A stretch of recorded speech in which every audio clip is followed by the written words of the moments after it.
सुमन, ये appointment letter अभी के अभी फाड़कर डस्टबिन में डाल दो। हमारे खानदान की बहुएं चंद पैसों के लिए बाहर धक्के नहीं खाती। भगवान का दिया सब कुछ है घर में, फिर नौकरी करने का भूत क्यों सवार है? नंद कविता ने सोफे पर बैठते हुए बड़े रौब से अपनी भाभी सुमन को आदेश दिया। सुमन के हाथ में एक मल्टीनेशनल कंपनी का ज्वाइनिंग लेटर था, जिसके लिए उसने कड़ी मेहनत की थी। दीदी, ये पैसों की बात नहीं है। मैंने एमबीए किया है, मैं अपने पैरों पर खड़ा होना चाहती हूँ, और फिर घर का काम निपटा कर ही तो जा रही हूँ। सुमन ने दबी जुबान में अपना पक्ष रखा।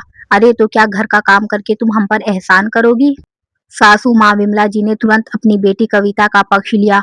कविता सही कह रही है, जिस घर की औरतें बाहर काम करती है, वहाँ सुख शांति नहीं रहती। और फिर कल को बच्चे होंगे तो उन्हें कौन संभालेगा? क्या आया के भरोसे छोड़ोगी?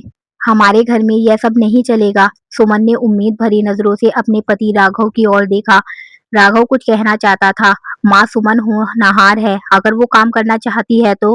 राघव, कविता के भाई ने बीच में ही टोक दिया। भैया, आप भाभी की तरफदारी मत कीजिए।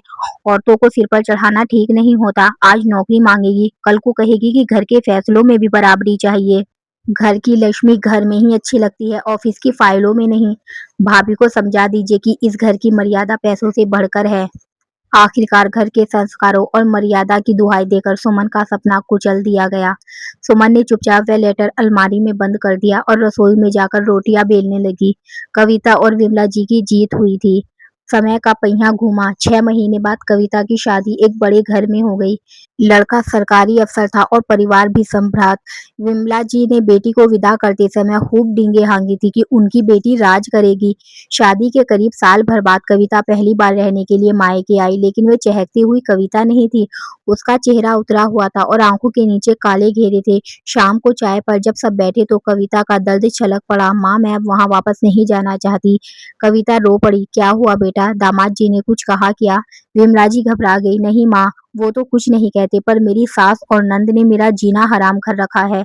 आपको पता है, पिछले महीने मुझे प्रमोशन मिला था, मेरी सैलरी बढ़ने वाली थी, लेकिन मेरी सास ने साफ मना कर दिया। कहती है कि बहू का ओहदा और सैलरी बेटे से ज्यादा नहीं होनी चाहिए, इससे बेटे की इज्जत कम होती है। उन्होंने जबरदस्ती मेरा रजिस्ट्रेशन टाइप करवाया।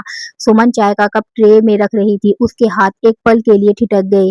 कविता आगे बोलती रही। और तो और भैया, वो लोग कहते हैं कि औरत की असली जगह रसोई है। मैंने इतना पढ़ा लिखा क्या चूल्हा चौका करने के लिए? मेरा दम घुटता है वहां। मुझे अपनी पहचान चाहिए, मैं सिर्फ किसी की बहू बनकर नहीं रह सकती। विमला जी का चेहरा गुस्से से लाल हो गया। यह तो सरासर अन्याय है। मेरी बेटी इतनी काबिल है, वो लोग होते कौन है उसे रोकने वाले? मैं आज ही समधी जी से बात करूंगी। यह कोई तरीका है? आज के जमाने में बहू बेटियों को कैद करके रखना पिछड़ी सोच है। राघव, जो अब तक चुपचाप अखबार पढ़ रहा था, जोर से हंसा। उसकी हंसी में व्यंग्य था। अरे माँ, आप क्यों गुस्सा हो रही हैं? कविता के ससुराल वाले तो बिल्कुल वही कर रहे हैं जो आपने और कविता ने 1 साल पहले सुमन के साथ किया था।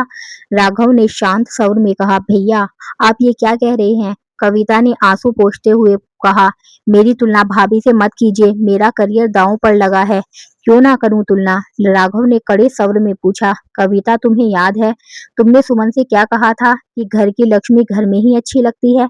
आज जब तुम्हारे ससुराल वाले ने तुम्हें घर की लक्ष्मी मानकर घर में बैठा दिया तो तुम्हें ये पिछड़ी सोच क्यों लग रही है? सुमन ने भी एमबीए किया था, उसका भी सपना था। जब तुमने उसे मर्यादा का नाम दिया था, आज जब वही मर्यादा तुम्हारे गले का फंदा बनी है तो तुम्हें अन्याय नजर आ रहा है। कमरे में सन्नाटा छा गया। विमला जी की नजरें झुक गई। राघव ने आगे कहा। दूसरों के लिए नियम बनाना बहुत आसान होता है कविता, लेकिन जब वही नियम खुद पर लागू होते हैं तब पता चलता है कि सपने टूटने का दर्द क्या होता है। सुमन ने तो उस दिन घर की शांति के लिए अपनी फाइल बंद कर दी थी, लेकिन आज तुम अपनी लड़ाई लड़ने के लिए मायके आ गई हो। सोचो, अगर सुमन भी इस तरह अपना बैग लेकर उठकर चली जाती तो? कविता को काटो तो खून नहीं। उसे अपने बोले हुए एक एक शब्द याद आ रहे थे जो उसने सुमन को कहे थे। आज नियति ने उसे उसी आईने के सामने खड़ा कर दिया था।